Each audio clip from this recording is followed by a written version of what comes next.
राजस्थान विश्वविद्यालय में ठेकेदारी प्रथा के तहत कार्यरत कर्मचारियों की हड़ताल कई दिनों से जारी है।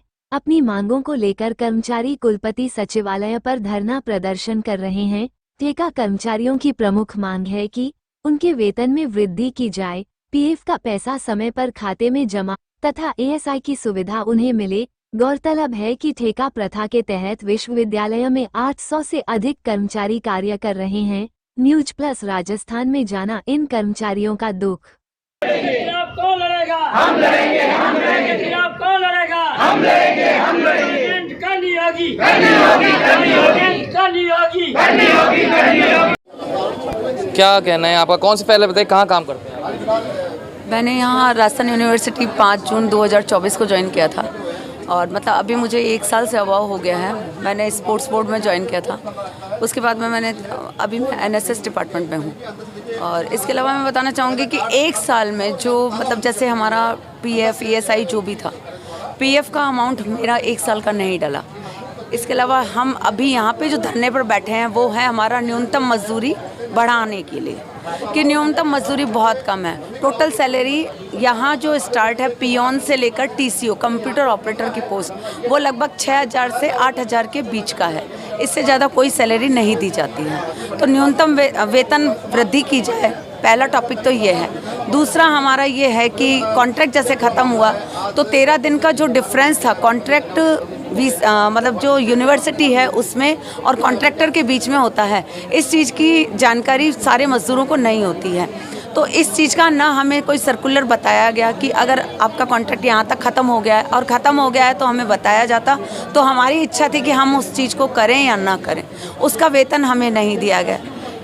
ये कुछ एक बातें हैं जो जिसके लिए हम धरने पे कितने बजे आते हैं आप? कब तक बैठते हैं? धरने पे हम सुबह 10:30 साढ़े 10 बजे आ जाते हैं और 4 साढ़े 4 तक ये धरना चलता है। और जिस तरह से ये अभी भीड़ आप देख रहे हैं, इसी तरह से हम लोग इकट्ठे हैं। ये हमारी दौरान की सैलरी मिलेगी आपको लगता है? नहीं, धरने की सैलरी नहीं मिलेगी क्योंकि प्रशासन ने साफ मना कर दिया है। धरने पर जो भी गया है उनकी सैलरी नहीं। आर्थिक नुकसान भी हो रहा है इससे? आर्थिक नुकसान भी हो रहा है और लोग मेंटली भी कई लोगों को परेशानी हो रही है, क्योंकि जिनका गुजारा एक दिन की सैलरी दिहाड़ी, एक तरह से दिहाड़ी मजदूर को जो सैलरी मिलती है उस सैलरी से, बेसिक सैलरी से भी हम लोगों को बहुत ही कम सैलरी प्रोवाइड की जा रही है। तो मेन मुद्दा ही यही है कि वेतन वृद्धि की जाए और इस जायज़ मांग को पुनः हम सबके द्वारा दोहराया ही गया है। आप किसी से भी पूछेंगे, सभी की यही मांग है कि वेतन वृद्धि करना जरूरी है। मैं मंजू सैनी गर्ल्स हॉस्टल से हूँ सर। मैं 18 साल से काम कर रही हूँ यहाँ पर। 18 साल से ठेके पे हैं आप? हाँ, ठेके पर। कब ज्वाइन किया, जब कितनी सैलरी थी? ज्वाइन किया जब 3200 रुपये थे, अब 8000 रुपये। इतने 18 साल में सिर्फ 3 गुनी दुगनी से ज़्यादा ही हुई थोड़ी सी? हाँ सर, 8000 भी वो भी टाइम पे नहीं मिलता। नहीं बता दिया मैंने, 5 से 8000 के बीच का बताया सर। मैं अभी आए हैं, आपकी सैलरी कटेगी? सर कटेगी सैलरी, तो सैलरी कटे, हमें कोई दुख नहीं है सर, लेकिन हमें धमकाया जा रहा है कि आपको हटाया जाएगा। लेकिन हम हटने वालों में से नहीं हैं, क्योंकि हम हमारी लड़ाई लड़ेंगे, हमारे हक के लिए लड़ेंगे। हमारी न्यूनतम मजदूरी है जो हम लेके रहेंगे। और मैं सर एक बात और बताना चाहती हूँ पूरी राजस्थान न्यूज़ से, कि हमारी जो वीसी मैम है वो अम्बेडकर यूनिवर्सिटी की भी वीसी मैम है। वहाँ पर न्यूनतम मजदूरी 15,000 से 25,000 रुपये तक का है। तो एक ही प्रशासन 2 नियम कैसे लागू कर सकता है? तो हमें भी वही मजदूरी चाहिए जो ये दूसरी यूनिवर्सिटी को देती है। किसी महिला है एक, और आप महिला होने के नाते समझते होंगे आप तो? सर पहले उम्मीद थी कि वीसी मैम एक महिला है जो हमारे महिलाओं को दुख समझेगी, लेकिन हम 5 दिन से ये सोच रहे हैं कि शायद उसमें महिलाओं का दिल नहीं है। ये साबित कर दिया उन्होंने कि भाई महिला होती तो शायद बाहर आके हमसे बात करती, चाहे आश्वासन देती। हम मानते या नहीं मानते वो बात की बात थी, लेकिन उन्होंने तो एक बार हमारे से बात करना भी वाजिब नहीं समझा। तो मैं नहीं समझती कि उनके अंदर एक महिला का दिल है। इसलिए मैं साफ कहती हूँ कि चाहे वो महिला का दिल रखे या नहीं रखे, लेकिन हम हमारी लड़ाई लड़के ही रहेंगे। 5 दिन से ये सभी महिलाएं, चाहे बारिश हो चाहे कुछ भी हो, ये अपने मोर्चों पर डटी हुई हैं। हमारे साथ में जो हमारे सर हैं मुस्तफ़ा जी, ये इतने बुजुर्ग इंसान हैं, ये भी हमारे साथ डटे हुए हैं। ये एक सेवानिवृत्त कर्मचारी हैं, लेकिन ये भी हमारा साथ दे रहे हैं कि इनसे हमारा दुख नहीं देखा जा रहा है। तनख्वाह मिल रही है? नहीं मिल रही साहब, तनख्वाह टाइम पर भी नहीं मिल रही। कर्मचारियों काम कैसे कर पाते हैं? क्या करें हम, आ जाते घर वाले भी बोलते हैं क्या करें, कहीं जा भी नहीं सकते। 15-15 20 फीस भी नहीं दे पा रहे? नहीं दे पा रहे सर। 5,800 रुपये मिलते हैं साहब। 5,800 तेल लग जाता होगा पेट्रोल? पेट्रोल का क्या करें, बहुत परेशान हो रहे हैं। वो भी नहीं मिल रहे अब? वो भी टाइम पर नहीं मिल रहे। कौन से डिपार्टमेंट में हो? हम तो यहाँ यूनिवर्सिटी के बॉटनी डिपार्टमेंट में, बॉटनी डिपार्टमेंट में क्या काम करते हो आप? बागवानी का काम करते हैं। साहब हम देख रहे हैं कि यहाँ पे प्रदर्शन किया जा रहा है और कुछ लोग ऐसे भी हैं जो काफ़ी लंबे समय से काम कर रहे हैं। क्या आप उनमें से एक हैं? सर एक हैं, मैं 23 साल से 27 फरवरी 2002 से काम कर रहा हूँ विश्वविद्यालय यूनिवर्सिटी महाराजा कॉलेज में 27 फरवरी 2002 से।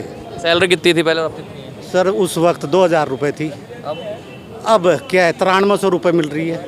वो भी टाइम पे नहीं मिल वो भी टाइम पे नहीं मिल रही है, देते ही नहीं है टाइम पे। 10 बार फ़ोन करोगे जब हाँ डाल रहे हैं तब वो रही। किस उम्मीद में यहाँ काम किए जा रहे हैं? क्योंकि उस समय तो आप यंग थे और कहीं भी जॉब थे, लेकिन अब क्या है ये थी उम्मीद है कि कभी कुछ होएगा, पक्के हो जाएंगे। पहले ऐसे ही होते थे, लेकिन अब ये तो धीरे धीरे। संविदा पे हो आप ठेके पे हो? ठेके पे हैं, संविदा पे तो है ही नहीं ना। 98 से ही समय वो हटा दिया डेली वेजेस। अब क्या स्थिति है, मनोस्थिति क्या रहती है अगर सैलरी नहीं मिलती है? सैलरी नहीं है तो अब क्या करें। शादी ब्याह हो गए? नहीं हुए, अभी तो पढ़ रहे हैं, बच्चे तो पढ़ रहे हैं अभी अपना। काफ़ी आर्थिक भार है आपके? बहुत ज़बरदस्त है आर्थिक भार तो। और डटे रहेंगे 29 तारीख तक जब तक मीटिंग नहीं होगी? बिल्कुल, जब तक है, इससे भी आगे चलेगी तब भी ऐसे ही रहेंगे। मजबूत है? बिल्कुल मजबूत है, बिल्कुल नहीं डगेंगे। बाबूजी आप क्या काम करते हैं यहाँ पे? किस तरह का काम है आपका? मेरा काम है बागवानी का है। बागवानी का? आपका शरीर काफ़ी कमज़ोर हो चुका है, यहाँ पे काम करते करते सैलरी तो मिलती ही नहीं है। सैलरी नहीं मिलती, नहीं है जो 2 साल हो गए और AL भी नहीं मिलता है और PF भी नहीं मिलता। हाँ, ये बात है सर। और अब स्थिति इस तरह की है कि घर चलाना मुश्किल हो रहा है बिना पैसे के। बिना पैसे चलाना डिपार्टमेंट में काम करते हैं और कब से काम कर रहे हैं पहले बताइए। मैं इधर माई हॉस्टल से हूँ और मेरा नाम इंदिरा है। मेरे को 20 साल हो गए नौकरी करते माई हॉस्टल में, रूमों की मेसों की सफाई कर रही। पर सर आज 20 साल से ना हम लोग की सैलरी नहीं बढ़ रही है और आए ये दिन हम लोग धरने पे बैठते हैं, बस रो पीट के चले जाते हैं, होता कुछ भी नहीं है और सुनवाई भी नहीं होती। और अभी भी देखो हम लोग करीबन 10-10 दिन से बैठे हुए। एक बात बताओ, यहाँ के प्रशासन से लेके अन्य नेता इनके क्या अभी भी इनको पता नहीं लगा कि हम लोग इतने दिनों से इधर बैठे हुए हमारे तो इस बार तो VC हैं साहिबा, वो महिला हैं, तो कुछ उम्मीद ज़्यादा रही सर। आई है मेला, मैंने 20 साल में फर्स्ट बार देखा था BC मेला आई, तो जब ये आई थी ना तो हम लोग को बहुत खुशी हुई थी। हम लोगों ने सोचा कि भाई चलो 6000 से कुछ तो हमारी सैलरी बढ़ेगी और कुछ तो ये महिलाओं की सुनेंगे। पर सर आज इतने दिन हो गए, ये हमारे इधर 10-10 दिन हो गए हमको पड़े हुए, इन्होंने बाहर तक के आके हमारा हाल चाल नहीं पूछा कि तुम लोग क्या चाहते हो क्या नहीं चाहते हो। आज एक बात बताओ, हम विश्वविद्यालय में काम करते हैं, इधर हम लोग को कोई भी प्रॉब्लम होगी सैलरी की किसी भी चीज़ की, हम तो इन्हीं के पास आएंगे। और आज हम लोग को एरियल के तक के पैसे नहीं मिलते और करीबन 15 दिन के हमारे पैसे बीच में थे, वो भी नहीं मिले हम लोग को। तो आज 20-20 साल से नौकरी कर रहे हैं, बुढ़ापा आ गया, कोई बच्चे कैसे, किसी का घर कैसा चलता है। 6000 रुपये में हो सकता है क्या? एक बात बताओ, सब्जी तक के ठेकेदार चेंज हुए इस दौरान? इस दौरान तो देखो नाम तो एक ही है, पर ठेकेदार का हम लोग हमेशा सुनते हैं दरिया सिंह आ गए कि समुंदर सिंह आ गए, पता नहीं कौन कौन आ गया। सैलरी आपको ठेकेदार देता है? हाँ, ठेकेदारी देता है। और जब किसी भी चीज़ से नगद मिलती है सैलरी आपको? नगद नहीं मिलती, वो भी टाइम पे नहीं आती हमारी सैलरी।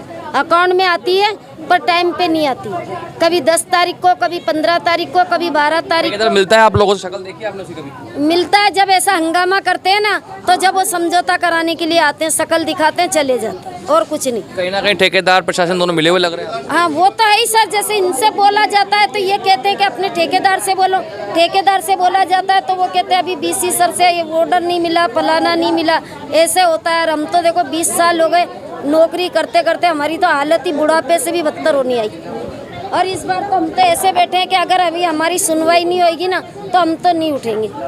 क्या कितने साल से काम कर रहे हैं आप? मेरे को 32 साल हो गई साहब। पूरा जीवन निकाल दिया? पूरा जीवन ही निकल गया। और क्या परिणाम हुआ उसका? क्या ये परिणाम ये देख रहे हैं सर अब? संघर्ष परिणाम हुआ उसका? ये संघर्ष ही है, क्या करें। 32 साल हो गई उम्र का, हॉस्टलों में काम करते करते, खाना बनाते हैं, बैठे हैं। अब जाकर 7400 रुपये, 8300 रुपये मिलने लगे। पहले तो 4400, कभी 2200, 3600 ऐसे चल जाता है इतने में। अब कैसे जैसे तैसे मिलता है ESI है सर। अभी तो कोई कार्ड वार्ड तो हमें हमारे को ESI कार्ड नहीं, कार्ड भी नहीं आया हमारे पास। आप अभी नारा लगा रहे थे प्रशासन होश में आओ, होश में आओ, तो क्या होश में नहीं है? नहीं है बिल्कुल, होश में होती तो आज 15 दिन हो जाते क्या हमको? लग रहा है बेहोश है। बेहोश ही है शायद, तभी तो बाहर नहीं आ रही अब तक, वरना आ जाना चाहिए था ना। आज 18 दिन हो गए सर हमको बैठे हुए, राखी से पहले के धरने पे बैठे हुए हम, लेकिन हमारी मांग पे कोई कार्रवाई नहीं हो रही है, कुछ भी नहीं है। बल्कि ठेकेदार है जो चौकड़ी से आदमी ला के 800 रुपये में काम करवा रहे हैं हमारे पेट। अच्छा, आपको 259 रुपये, उनको 800 रुपये? उनको 800 रुपये सर, 800 रुपये में पर डे के मिल रहे हैं उनको, 800 रुपये 1200 को दे रहे हैं खाना बनाने वाले को, पर डे 1200 रुपये दिए जा रहे हैं। हाँ, हमारे को चौकटी से आदमी बुलाया जा रहा है, 800 रुपये दिए जा रहे हैं, हमारे को 259 देते रो रहे हैं, और वीडियो बना के और दे रहे हैं कि भाई ये रोकने आ रहे हैं। मुस्तफा जी, जयपुर में छोटे बड़े जितने भी आंदोलन होते हैं उसके आप साक्षी रहते हैं, इस आंदोलन को देखकर क्या लगता है, कितनी बड़ा विकराल रूप ले चुका है? देखिए, ये आंदोलन ये प्रशासन लंबा चलवाना चाहता है और ये कर्मचारी भी तय कर रखे हैं कि ये कितना भी लंबा चलवाएं, ये आंदोलन से पीछे हटेंगे नहीं। मैं एक और बात बताना चाहता हूँ कि कल माननीय उप मुख्यमंत्री प्रेमचंद जी भैरवा आए थे, उनको भी हम लोग ज्ञापन दिए थे, महामहिम राज्यपाल महोदय के भी हम ज्ञापन देकर आए हैं। तो हम लोग अपने तरफ से कोशिश कर रहे हैं कि शांतिपूर्ण ढंग से हमारी मांगों को मान लिया जाए, समझौता हो जाए, लेकिन विश्वविद्यालय प्रशासन यहाँ पर माहौल ख़राब करना चाहता है, बाहर को लोगों को लाकर काम कराता है, चाहते हैं कि ये हम लोग उनसे झगड़ा करें और आपस में माथापड़ी। वो हम लोग शांति से काम कर रहे हैं, हम झगड़ा करने के लिए तैयार नहीं करेंगे। हम राज्य सरकार से भी अभी विधानसभा 1 सितंबर से होने जा रही है, हम तैयारी करें। ये केवल न्यूनतम वेतन की मांग नहीं है, यहाँ पर जो कर्मचारी काम कर रहे हैं ये 25 साल से 30 साल से, ये किसी की उम्र 35 साल हो गया, किसी की 40 साल हो गया, ये बहुत से नौजवान है 25 साल के। हम चाहते हैं कि ये राज्य सरकार, विश्वविद्यालय प्रशासन परमानेंट नहीं कर सकती है, ये राज्य सरकार का काम है। तो हम राज्य सरकार के पास में जाएंगे, ये विधानसभा चलेगा, तैयारी हम कर रहे हैं। ये असली हमारी मांग है कि ये जो कर्मचारियों का जो उम्र बढ़ता जा रहा है, तो समय रहते हुए इनको परमानेंट करें कि कम से कम जो कर्मचारी 45 साल का हो गया, 35 साल के, उनको 10-20 साल काम करने का मौका मिले। यानी अब कितनी विशाल हो चुकी है कि इनको धरना देना पड़ रहा है? ये विश्वविद्यालय के जो साथी कर्मचारी हैं जिनको यहाँ पर ठेके पे लगाया गया है, अगर मैं राज्य के अन्य विश्वविद्यालयों से तुलना करूँ तो वहाँ न्यूनतम मानदेय राजस्थान विश्वविद्यालय द्वारा तय गए न्यूनतम मानदेय से ऊपर है। ये वो लोग हैं जो अपनी जीव जान लगाकर इस विश्वविद्यालय की नींव को सींचते हैं। छुट्टी वाले दिन भी इनकी छुट्टी नहीं होती, ये काम करते हैं। अभी इनका 23 तारीख से रिन्यूअल हुआ है, 13 दिन बीच में ऐसे रहे जब इनसे काम तो ले लिया गया है लेकिन उसका वेतन इनको नहीं मिला है। तो काम के बदले वेतन, ये तो सुप्रीम कोर्ट के स्टैंडिंग ऑर्डर हैं कि काम के बदले वेतन मिलना चाहिए, इनकी पहली मांग है। दूसरा, जैसे राज्य के अन्य वित्तीय पोषित विश्वविद्यालय हैं राज्य सरकार के द्वारा, उनका जो न्यूनतम मानदेय है उसी तरह से हमारे विश्वविद्यालय में भी ठेका कर्मियों का न्यूनतम मानदेय तय हो। तीसरा, इनका जो पीएफ कटता है वो ठेकेदार द्वारा 6-6 महीने तक इनके अकाउंट में डाला नहीं जाता है। ऐसा क्यों है जबकि सरकार तो पारदर्शी है? तो फिर प्रत्येक माह जैसे इनका पीएफ कटे वो इनके खाते में आना चाहिए। चौथा, ईएसआई का एक कार्ड बनता है जिससे अनेक मेडिकल सुविधाएं मिलती हैं। क्या इनको मेडिकल सुविधाओं का हक नहीं है? क्या हर छोटी छोटी चीज़ के लिए बाहर कैश में जाएंगे? तो प्रशासन से हमारी यही अपील है कि ये हमारे ही साथी हैं, इनको सुनिए और इनका अन्य विश्वविद्यालयों की तरह ही एक समान मानदेय कीजिए।